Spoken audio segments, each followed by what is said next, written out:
네, 안녕하십니까. 오늘은 6월 19일 일요일, 지극히 거룩하신 그리스도의 성체성혈 대축일입니다. 성체성혈 대축일, 그리스도의 성체성혈 대축일, 그리스도의 성체성혈 대축일. 독서를 보시면, 독서는 창세기 14장, 창세기 14장, 빵과 포도주를 가지고 나온 멜키 차독에 대해서 얘기하고 있습니다.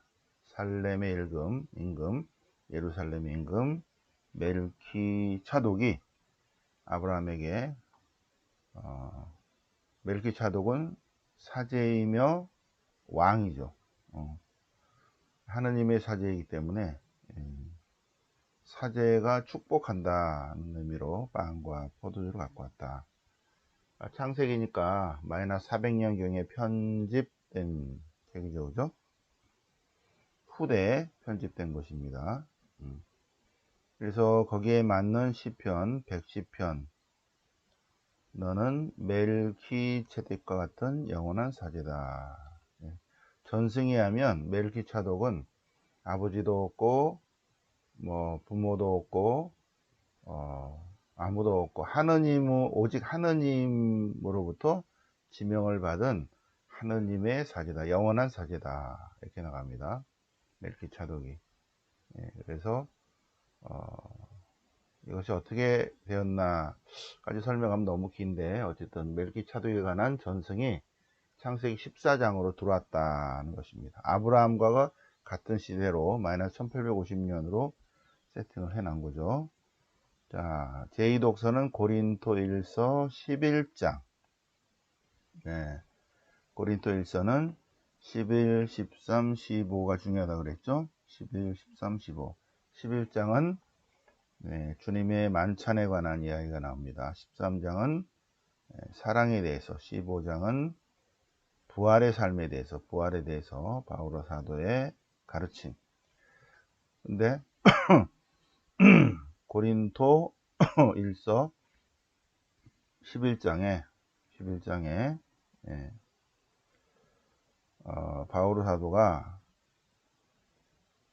전승 받은 거에 의하면, 이렇게 나와요. 전승 받은 거에 의하면 주님께서 잡히신 날 밤에 이러이러한 일이 있었다. 빵을 떼어주시면서 이는 내 몸이다. 잔을 돌리시면서 새 계약의 피해자입니다. 이렇게 말씀하셨다는 거죠. 네, 이것이 제일 먼저 쓰인 거죠, 그죠? 52, 53, 54년경에 나온 내용이죠. 54년경에.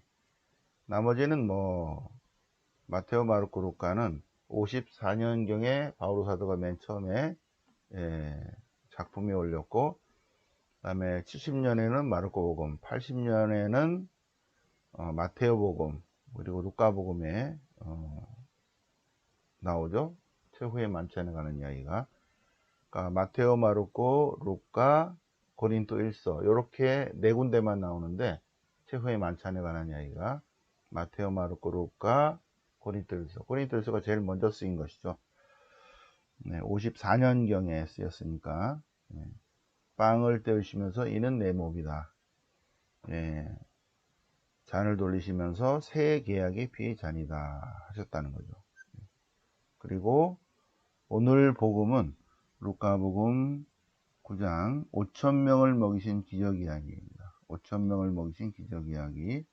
5,000명을 먹이신 기적 이야기 안에는 모세가 광야에서 만나로 이스라엘 백성을 배불리한 그런 내용과 모세보다 뛰어난 예언자 엘리사가 빵 20개로 100명을 먹인 엘리사의 기적이 있는데, 예수님은 빵 5개로 5,000명이나 먹였다. 엘리사보다 훨씬 뛰어난 예언자다. 그리고 전승에 하면 종말에 큰 잔치가 벌어진다. 그래서 이 내용은 종말론적 잔치에 관한 스토리니까 예수님은 오시기로 된 바로 그분이시다. 네 번째로 성체, 당시에 루카복음 사가가 있던 그 공동체에 성체 성사의 내용이 들어와 있다는 네 가지의 의미가 5,000명을 먹이신 기적 이야기 안에 있습니다. 자, 오늘은 그리스도의 성체 성혈 대축일이죠. 그리스도의 성체 성혈 대축일이기 때문에 파스카에 관한 얘기를 해보겠습니다. 성체 성혈 대축이래요. 그래서 파스카에 관한 얘기를 해볼까요? 자, 파스카를 어떻게 기억하게 되었는가? 자, 첫 번째 사건이 여기입니다. 1번 사건이 탈출 사건과 시나이산의 계약이에요. 두 번째 사건이 탈출 사건이고, 두 번째 사건이 시나이산의 계약 사건이고, 세 번째 사건이 여기 있는 거죠. 이렇게. 그래서 출애굽 사건이 하나 있고, 계약 사건이 있고, 세 번째 동글뱅이가 이렇게 있는데, 요 출애굽 사건을 기억하고 기념하는 것이 파스카 축제고, 계약 사건을 기억하고 기념하는 것이 오순절 축제고, 40년간의 광야 생활을 기억하고 기념하는 전례가 초막절 축제입니다. 초막절 축제. 그런데 일단은 제일 중요한 것이 계약 사건이거든요. 이 계약 사건입니다. 이 이스라엘 백성은 계약의 백성이기 때문에 주님과의 계약에 충실해야 된다 라는 것을 강조한 사람이 요 사람입니다. 엘리야. 그리고 스승의 전승을 계속 이어받은 사람이 엘리사죠. 엘리사. 이렇게. 그리고 엘리야, 엘리사의 정신을 이어받은 사람이 호세아입니다. 이렇게 호세아. 이건 다 계약의 사상이 있는 거예요. 그래서 엘리야, 엘리사, 호세아의 북부 예언자 전통을 이어받아서 공동체 규범서 규칙서를 세운 게 바로 원신명기다. 마이너스 750년경에 했을 것이다 라고 보는 것입니다. 엘리야, 엘리사, 호세아의 북부 예언자 전통을 이어받은 아버지들이 우리 모여서 우리 북왕국의 어떤 규칙서를 하나 만들어 보자. 그래서 만들었는데 어떻게 됐어요? 나라가 망하게 됐죠. 그죠? 망하게 돼서 721년 북왕국이 멸망할 때 이 귀한 자료를 이렇게 하면 안 되지. 그래서 이 721년에 예루살렘 성전에 이렇게 숨겨놓게 됐습니다. 이 문헌을, 원신명기를. 그런데 100년 후에 발견하게 되죠. 100년 후에 622년에 성전 리모델링을 하다가 100년 전에 북쪽에 있는 자료를 갖다 놓은 것을 발견하게 됩니다. 그것이 원신명기입니다. 신명기 12에서 26장. 그래서 요시야 왕은 원신명기의 발견으로 인해서 북왕국을 멸망시킨 아시리아가 차지한 이 땅을 회복하고 싶은 거 있죠. 그래서 국도 회복에 대한 신학화 작업으로 신명기 역사서 작업을 했습니다. 그래서 발견된 원신명기에 보충 자료를 입히고 그 다음에 땅이 어디까지가 우리 땅인가에 관한 기록들을 기록하게 되었죠. 622년부터 609년까지 요시야가 세상을 떠날 때까지 그 신학화 작업의 결과가 우리가 현재 가지고 있는 여호수아기, 판관기, 사무엘기, 열왕기에 여기까지, 요시야 왕까지 열왕기 그 작업이었습니다. 그런데 예, 국토 회복을 못했죠, 그죠? 예, 그래서 신학화 작업을 했는데 어쨌든 신학화 작업으로 인해서 그래서 이 원신명기를 보니까 그 핵심이 세 가지더라는 거죠. 한 분이신 하나님, 하나인 백성, 하나인 전례. 예, 그래서 유다교의 시작은 사실은 여기서부터 시작이 되는 거죠. 유다교. 그런데 어떻게 됐어요? 그런데 이런 신학화 작업이 587년에 망하게 된 거죠. 예. 망한 다음에 바빌론으로 유배 가서 다시 한번 신명기 역사서 작업이 다시 한번 된 거예요. 신명기 역사서. 그 뒤에 이제 11개가 이제 더 붙었죠. 그죠? 그러면 신명기가 더 붙고. 예. 그래서 538년에 귀환했는데 무너진 성전을 재건하게 됐습니다. 515년에 무너진 성전을 재건하게 됐는데 성전만 재건하고 하나도 안 움직인 거 있죠. 예, 성전만 재건하고 그것도 성전을 안 지니까 하가의 즈가랴가 나타나서 성전을 절하절하 그래서 이제 성전을 겨우 지었는데 그래도 성전을 안 지니까 말라키 연자가 성전의 재물을 드러내야 된다라고 말라키는 말라키대로 이렇게 작업을 하고 또 하나는 느헤미야가 지금 페르시아 식민지 시대인데 페르시아가 총독으로 와서 공동체 재건을 하게 됩니다. 이 공동체 재건을 하게 되면서 계약의 백성이 하나님과의 계약을 지키려면 무엇을 해야 되는가? 전례에 충실해야 된다. 예. 그래서 요 세 가지를 다시 한번 강조하게 된 것입니다. 느헤미야가. 계약의 백성은 하나님과의 계약에 충실해야 되는데 그러려면은 1번 파스카 축제를 잘 지내야 되고 두 번째 오순절 축제를 지내고 세 번째 초막절 축제를 지내야 된다는 거예요. 요 세 축제 중에 한 번은 반드시 예루살렘의 성전에 와야 된다는 것입니다. 와야 된다고 법으로 정해버렸습니다. 느헤미야니까 자기가 총독이니까 페르시아 식민지의 지방 공동체 총독이죠. 페르시아 사람입니다. 느헤미야는 물론 유다인이지만 페르시아 공무원으로 왔어요. 네, 그래서 느헤미야 시대에 이미 파스카 축제, 느헤미야 시대 전에는 뭐 지냈다 안 지냈다 그랬지만 느헤미야 시대 때부터 파스카 축제, 주간절 축제, 초막절 축제는 이제 지내게 됐고 이미 지내게 된 사건이 여기 모세오경으로 들어오게 됩니다. 여기 마이너스 400년에 모세오경으로 들어오게 돼 있다. 네, 또 하나, 그리고 이제 오늘 조금 길까요? 또 하나는 또 하나 우리 일독서를 보면 멜키 차독에 대해서 나오는데 자 이게 이제 약간 좀 거시기한 내용인데 자 다윗이 통일 왕국을 이루었을 때 수도를 정할 때 예루살렘을 수도로 정합니다. 그래서 예루살렘이 이미 사람들이 살고 있었거든요.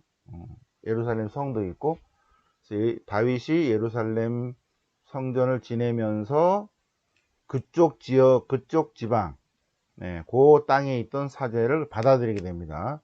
그 사람들이 차독입니다. 차독들. 그래서 아히멜렉의 아들 에브야타르도 대사제, 그 다음에 차독 집안도 대사제, 이렇게 대사제가 됐다가 솔로몬 시대에 솔로몬이 건축을 하면서 솔로몬 성전을 지으면서 에브야타르는 귀향살이 갔죠. 귀향살이 고향으로 돌아가시오 이렇게 되어 있고 960년경에 지은 예루살렘 성전 솔로몬 성전의 대제사장을 누가 하냐면 차독 집안이 쭉 하게 돼요. 차독 집안이 쭉 하게 돼서 언제까지 한다? 587년 성전이 무너질 때까지 르하밤, 아비암, 아사, 여호사밧, 여호람 쭉 해서 무너질 때까지 해서 같이 차독 집안이 같이 유배를 가요. 바빌론 유배. 근데 문제는 뭐냐면 515년에 성전을 재건했거든요. 성전 재건하니까 성전을 다 지었어요. 성전을 다 지니까 누가 나타나? 차독이 나타나. 그래서 이 제2성전, 쯔르바벨 성전을 대제사장을 누가 해야 돼? 우리가 해야 된다라고 주장한 거예요. 네, 우리가 해야 된다. 그래서 제2성전의 대제사장도 12지파가 아닌 차독 집안이 대제사장을 합니다. 그러니까 그러면서 요때 이렇게 같이 지내면서 우리를 그냥 레위지파에 좀 넣어주라. 그래서 역대기 역사서 안쪽으로 레위지파로 신분 세탁을 하고, 또 하나는 뭐냐면 우리 조상님의 스토리를 조금 아브람과 같이 좀 넣어줬으면 좋겠다. 그래서 이 시대에 아브람과 차독 집안의 조상 멜키 차독과의 연결성을 창세기 1장에 넣게 된다는 거예요. 그것이 오늘 제1독서입니다. 1독서. 빵과 포도주를 가지고 나왔다는 거죠. 네. 자, 네, 그런 스토리가 있고, 어쨌든 마이너스 450년에 공동체 재건을 위해서 파스카 축제라는 어떠한 것을 정했다. 그래서 마이너스 450년부터 계속 유다인들이 계속적으로 파스카 축제를 지내게 됐는데, 그런데 바로 이 예수님 시대 때도 파스카 축제를 지내게 됐다. 그래서 파스카 축제를 지내기 전에 예수님께서 빵과 포도주 최후의 만찬을 한 거죠. 예, 최후의 만찬 하시면서 빵을 떼어서 이는 내 몸이다, 잔을 돌리면서 이는 새 계약의 피의 잔이다 하시고 새로운 파스카를 완성하셨다는 것입니다. 네. 이거는 옛날 파스카고 예수님으로 인해서 새로운 출애굽이 열렸다는 것입니다. 그래서 예수님의 성체성혈 대축일, 예수님의 성체성혈 대축일은, 성체성혈은 새로운 파스카의 예식이다. 새로운 파스카의 예식이다. 새로운 출애굽의 예식이다. 네, 바로 그런 내용이, 구약의 내용이 다 축적되어서 있고, 예수님께서 식사 때 예절을 행하시고 다음날 십자가에 못 박히시죠. 네. 그래서 그 식사한 것을 전례화한 것이 성체성사이고, 이 성체성사와 같은 의미가 예수님의 십자가 사건입니다. 네. 예수님의 십자가 사건으로 인해서 새로운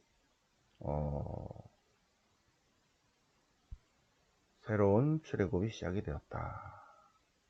그래서 오늘 그리스도의 성체성혈 대축일을 맞아서 쭉 한번 묵상을 해보셨고, 요 예수님의 최후의 만찬의 내용이 여기 고린도 1서에 여기에 들어갔고, 52, 53, 54, 55, 56, 57, 58, 54년경에 바오로 사도가 고린도인들에게 보낸 두 번째 편지에 써서 보냈고, 그리고 우리 마르코 복음에 성체성사에 관해서 나오고, 마테오 복음에 나오고, 루카 복음에 성체성사에 관해서 나오고, 빵을 떼우시는 그런 내용이 나오고, 요한 복음에서는 예수님이 발 씻어주는 내용으로 나오고, 이렇게 되어 있습니다. 오늘 그리스도의 성체성혈 대축일을 맞아서 새로운 파스카를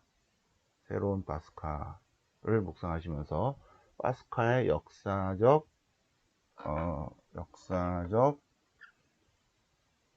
흐름, 여기서부터 쭉 한번 같이 우리 성경 공부한 거를 다시 한번 복습했습니다.